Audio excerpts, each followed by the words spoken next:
You know that strange moment when life stops handing you answers?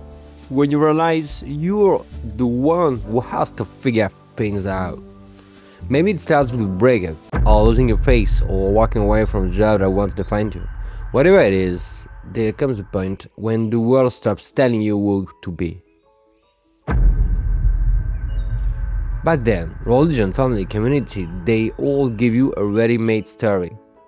People were held together by shared beliefs and predictable rules. Durkheim called that mechanical solidarity. The group came first, the individual second.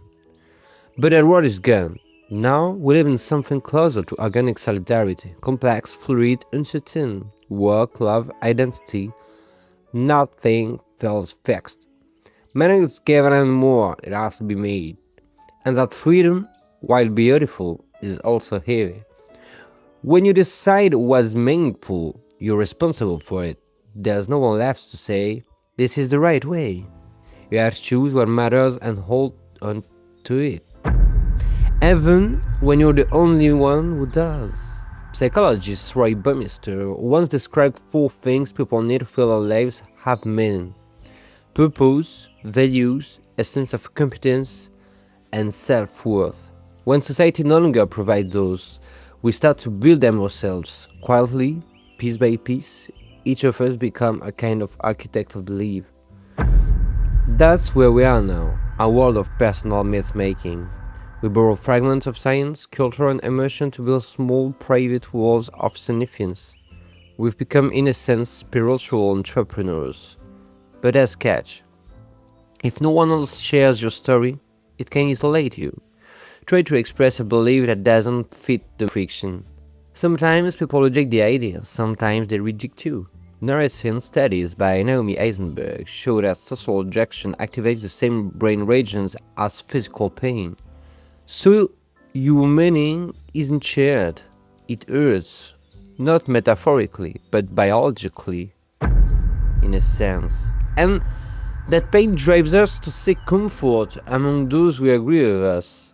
Online group, ideological bubbles, tight little echo chambers where everything finally makes sense and nothing new can enter. A kind of protection that we build. Older generations still carry the logic of a collective world. Stable traditions, shared truths, predictable meaning. Younger generations are rewriting the logic from scratch. They don't inherit belief system. They prototype them. Surely in a way they inherit a part, but they don't take everything. It's tougher, it's slower, it breaks more easily, but it's also more conscious, more alive. Sociologist Bauman called this liquid modernity.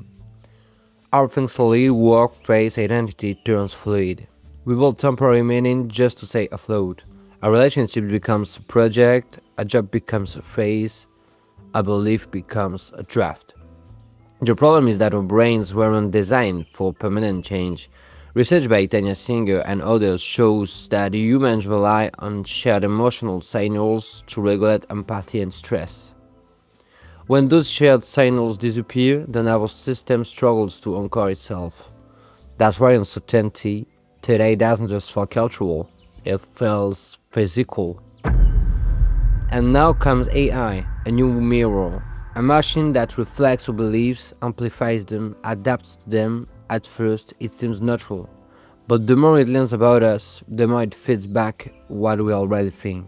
Psychologists call this confirmation bias, the tendency to seek information that validates our existing worldview. When algorithms learn that habit, they don't challenge our meaning, they reinforce it. We used to live inside collective stories, now we each live inside algorithmic ones. Tiny universes where everything we see, read and believe aligns perfectly, until meaning itself becomes a private echo. Here's the paradox: technology keeps expanding, but shared ideas keep shrinking. Collective meaning fades, personal belief becomes absolute. Meaning used to bring people together, now it separates them. It's no longer a bridge, it's a boundary. That's why real conversation feels rare, because dialogue depends on shared ground. And when that ground disappears, even the world starts to lose gravity. Still, maybe this isn't only loss, maybe it's an evolution. Viktor Frankl once wrote that meaning cannot be given, it can only be found. Maybe your task now is to learn how to live among many meanings, to let difference exist without dissolving connection. So maybe the challenge of our time isn't to find meaning, but to share it without losing ourselves in the process. To be the word that can touch without merging, to connect without despairing. And maybe, in that fragile overlap, a new kind of togetherness will emerge. Not forced, not narrated, but chosen, aware, human. So, this topic is strategy because it shows how identity and meaning have shifted from collective inheritance to personal construction. Practically, it means our choices in work, in love, in belief are guided by values we author ourselves, not those we're given.